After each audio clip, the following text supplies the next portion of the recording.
दोस्तों, ईरान ने Saudi Arabia के प्रिंस सुल्तान एयरबेस पर मैसिव हमला किया है। हमला ऐसा है कि 10 यूएस सोल्जर्स ऑलरेडी घायल हैं, 2 क्रिटिकल हैं। लेकिन उससे भी बड़ा दोस्तों, यहां पे जो ट्रंप के बिग ब्यूटीफुल टैंकर्स हैं वो भी इंपैक्टेड हुए हैं। At least 3 US KC-135 strato tankers उन पर इंपैक्ट हुआ है। और इतना ही नहीं, एक बिग ब्यूटीफुल E3 सेंट्री एवॉक्स एयरक्राफ्ट, जो कि बड़ा महंगा होता है, जैसा आप जानते हैं एवॉक्स यानी कम से कम 400 से 500 मिलियन डॉलर का वो एयरक्राफ्ट है, उसको भी हिट किया है।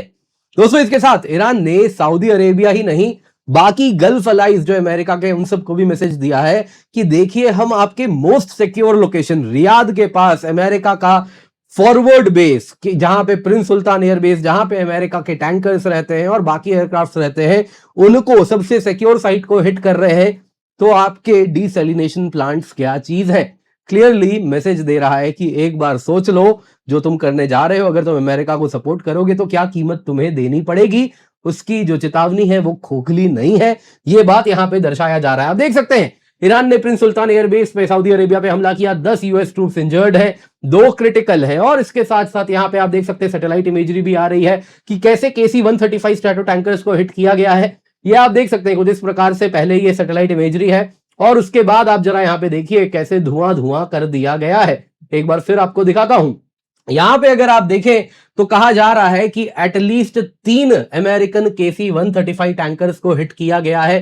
जो शिव अरूर साहब कह रहे हैं सैटेलाइट इमेजरी के हवाले ये बात कह रहे हैं, और वो कह रहे हैं सैटेलाइट इमेजरी कंफर्म्ड है। 10 अमेरिकन सोल्जर्स भी घायल हैं, 2 क्रिटिकली घायल हैं।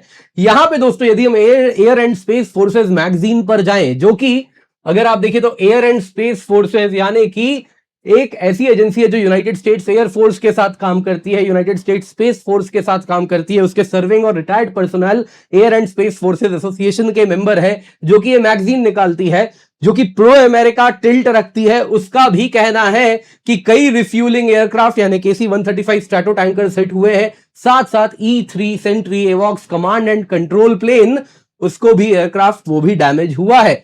अब दोस्तों, इस प्रकार की बात जब यूएस एयरफोर्स से एफिलिएटेड संस्था कह रही है तो मतलब इंपैक्ट डेफिनेटली हुआ है। यहां पे दोस्तों बेहद आवश्यक है क्या मैसेज ईरान दे रहा है अमेरिका को और उसके गल्फ अलाइज को। आइए जरा आज के इस वीडियो में इसी पर चर्चा करते हैं। पर इससे पहले आगे बढ़े, आपसे निवेदन है वीडियो लाइक करें, चैनल सब्सक्राइब करें, बेल आइकन अवश्य दबा दें। और साथ ही साथ आपको बताना चाहूंगा आपके लिए 2 साल का करंट अफेयर्स PT 730 हम लेकर के आए हैं। वन स्टॉप सोल्यूशन है। जी हाँ दोस्तों, polity, species in news, geography, environment, art and culture, सब कुछ एक साथ। स्पोर्ट्स से लेके इकोनॉमी से लेके इकोनॉमिक टर्म से लेके आर्टिकल्स में कौन कौन से कॉन्स्टिट्यूशन के अमेंडमेंट हुआ है, सब कुछ कवर किया जा रहा है, जियोपॉलिटिकल मैपिंग तक। दोस्तों, यहाँ पे QR कोड है, इसको स्कैन कर लें। पहले स्कैन नहीं हो रहा था तो कोई बात नहीं, अभी ट्राई कीजिए। ये हमने QR कोड बदला है, ये स्कैन हो जाएगा और आपको लिस्ट मिल जाएगा जहां से आप PT 730 डाउनलोड कर सकते हैं। तो मेक श्योर इसको आप जरूर जुड़ जाएं। इसके सिवा आपके लिए दोस्तों हम अनअकैडमी रिवीजन टेस्ट सीरीज लाए हैं केवल 1999 रुपए में, जिसमें 30 टेस्ट आपको मिल रहा है, 8 subject wise online test, 22 full length test with OMR जो आपके घर पे भिजवाया जाता है क्वेश्चन पेपर के साथ, 11 GS का, 11 CSAT का। तो मेक श्योर आप जुड़ जाए। रियल एग्जाम सिमुलेशन होता है, ये कीमत तब अनलॉक होती है जब आप KC10 कोड यूज कर रहे हैं। पिन कमेंट में आपको इसका भी लिंक मिल जाएगा। तो दोस्तों, ईरान ने एक बार फिर प्रिंस सुल्तान एयरबेस पे हमला किया है। ईरानियन फोर्सेज ने कोऑर्डिनेटेड अटैक किया, कई बैलिस्टिक मिसाइल्स और कई ड्रोन्स का जिसमें इस्तेमाल किया गया। अब स्ट्राइक में 10 से 12 यूएस सर्विस मेंबर इंजर्ड है, 2 सीरियसली इंजर्ड है। सिग्निफिकेंट डैमेज हुआ है, जिसमें अगर आप देखें तो कई यूएस एयरफोर्स के KC-135 स्ट्रैटो टैंकर्स, एटलीस्ट कम से कम 3 है जो कि इंपैक्टेड हुए हैं सैटेलाइट इमेजरी में, जो कि हमको दिख रहा है, जो कि मैंने आपको दिखाया। एंड एटलीस्ट 1 E3 सेंट्री एवॉक्स एयरक्राफ्ट भी डैमेज हुआ है यहां पे। दोस्तों, ये हमला जैसा आप देख सकते हैं सऊदी अरेबिया में, यहां पे कैपिटल रियाद है और रियाद के बिल्कुल पास में प्रिंस सुल्तान एयरबेस है, जहां पे 200 यूएस एयरक्राफ्ट एक समय में स्टेशन रहा करते थे। तो one of the most secure site है ऑलरेडी। यहां पे आप सोचिए किस प्रकार का एयर डिफेंस लेयर होगा रियाद की सुरक्षा के लिए और उसके बाद प्रिंस सुल्तान की सुरक्षा के लिए। उन सबको पार करते हुए ईरान ने हमला किया है। यूएस सेंट्रल कमांड वैसे तो तुरंत आ जाती है बताने ये झूठ है, ऐसा नहीं हुआ है। अब तक एक भी ऑफिशियल पब्लिक स्टेटमेंट नहीं आया है। ये दूसरा ऐसा हमला है प्रिंस सुल्तान एयरबेस पे। इससे पहले भी वहां पे KC-135 स्ट्रैटो टैंकर्स को ईरानियन मिसाइल अटैक में हिट किया गया था। दोस्तों आज के हमले की बात करें तो कुछ इस प्रकार से हुआ है। कॉम्बिनेशन यूज किया गया ईरानियन बैलिस्टिक मिसाइल्स का और अनमैन्ड एरियल ड्रोन्स का। सऊदी और यूएस एयर डिफेंसेस ने उसको इंटरसेप्ट करना शुरू किया, कई मिसाइल मार गिराए, कई ड्रोन मार गिराए, लेकिन एक मिसाइल, जैसा उनका कहना है, एक मिसाइल और कुछ ड्रोन एलिमेंट्स थे जो कि एयर शील्ड को पेनिट्रेट करते हुए फैसिलिटी पर हमला किए। ये दोस्तों मार्च 27 की बात है, यानी कल रात की बात है जब ये हमला हुआ है। टारगेट एरियाज दोस्तों उसी इलाके को चुना गया जहां पे यूएस एयरक्राफ्ट ऑलरेडी तैनात है। सऊदी एयरक्राफ्ट को नहीं छेड़ा गया, यूएस एयरक्राफ्ट को सोचिए किस प्रकार की इंटेलिजेंस थी उनके पास, और एग्जैक्टली जहां पे फ्लाइट लाइन है, जहां पे टैंकर्स पार्क्ड थे, उस जगह को हिट किया गया प्रिसीजन के साथ। इसके सिवा उसी बिल्डिंग को हिट किया गया जहां पे यूएस पर्सनल तैनात थे। क्लियरली दोस्तों जो इंटेलिजेंस है और उस पे जो इंप्लीमेंटेशन है वो ईरान ने करके दिखाया है। सैटेलाइट इमेजरी की बात करें तो सेंटिनल-2 सैटेलाइट से देखा भी गया, जिसको एनालाइज किया गया। जहां पे हमला हुआ है वहां पे थर्मल एनोमलीज है, स्मोक है, विजिबल डैमेज है एयरक्राफ्ट के पार्किंग एप्रन पर, जो कि कंसिस्टेंट है इस हमले के साथ। आप जैसा देख सकते हैं, before the attack, after the attack, यहां पे एक लाइन से प्लेन्स डिस्ट्रॉयड है, डैमेज्ड एयरक्राफ्ट कुछ यहां भी दिख रहे हैं। यूएस पर्सनल भी यहां पे इंजर्ड हुए, 10 से 12 सर्विस मेंबर्स हैं, जिनमें से 2 क्रिटिकल कंडीशंस में ऑलरेडी इस वक्त पहुंच गए हैं। इंप्लीकेशन क्या है? देखिए सबसे पहले दोस्तों अगर आप देखें तो टैक्टिकल लेवल पे ईरान ने यह दिखाया है कि कितना भी हाई वैल्यू टारगेट, कितना भी सिक्योर जोन क्यों ना हो, वो सब ईरान के रीच में है। ओवरऑल जो ईरान की मिसाइल कैपेबिलिटीज है, ड्रोन प्रोडक्शन है, जो कि सेंटकॉम, आपको याद होगा हमले के वॉर के शुरुआत के बस एक हफ्ते में कहने लगी थी कि 90% ईरान की मिसाइल प्रोडक्शन खत्म हो गई है, ड्रोन प्रोडक्शन, ड्रोन कैपेबिलिटीज खत्म हो गई है, मिसाइल कैपेबिलिटीज खत्म हो गई है।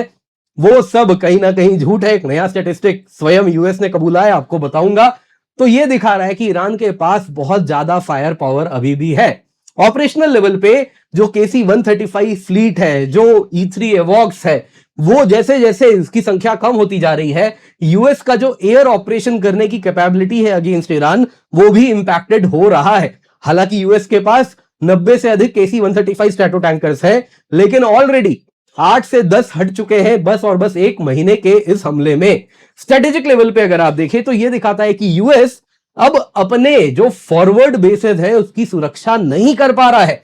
वो स्वयं अपने जितने एसेट्स हैं एरिया में डिस्पर्स करना शुरू कर दिया है, नोइंग वेरी वेल कि ईरानियन कैपेबिलिटी है उसको इंपैक्ट करने की, हिट करने की, यानी कि यूएस वल्नरेबल है। ये बात यहां से दिख रही है।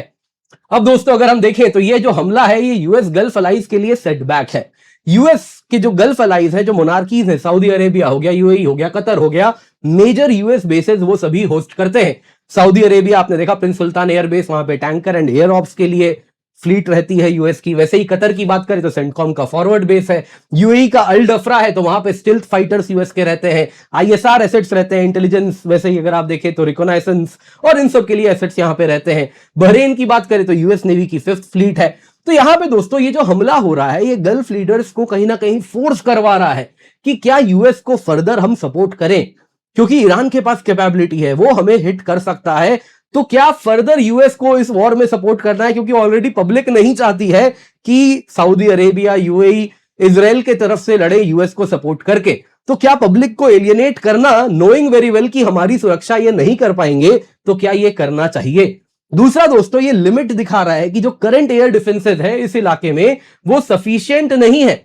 जब यूएस अपने मोस्ट सिक्योर एयरबेस रियाद के पास, वहां का बैलिस्टिक मिसाइल को जो इंटरसेप्ट करने के लिए ऑलरेडी एप्रन है, वो जो शील्ड है उसको पेनिट्रेट करके जब ईरान हिट कर रहा है, तो क्या फर्दर डीपर इन्वॉल्वमेंट करना चाहिए? तो ये साइकोलॉजिकल लेवल पे ईरान ने हमला किया है। आपको याद होगा दोस्तों पीट हेगसेट क्या कहा करते थे, ईरान के मिसाइल अटैक 90% कम हो गए, ड्रोन 95% कम हो गया, उनकी कैपेबिलिटीज हमने नष्ट कर दी। आज ये न्यूज आया है दोस्तों, यूएस ने केवल 1/3 ईरान के मिसाइल आर्सेनल को अब तक हिट किया है, और एक महीने में 1/3 ही कर पाए। अभी 2/3 ईरान की मिसाइल कैपेबिलिटी इंटैक्ट है।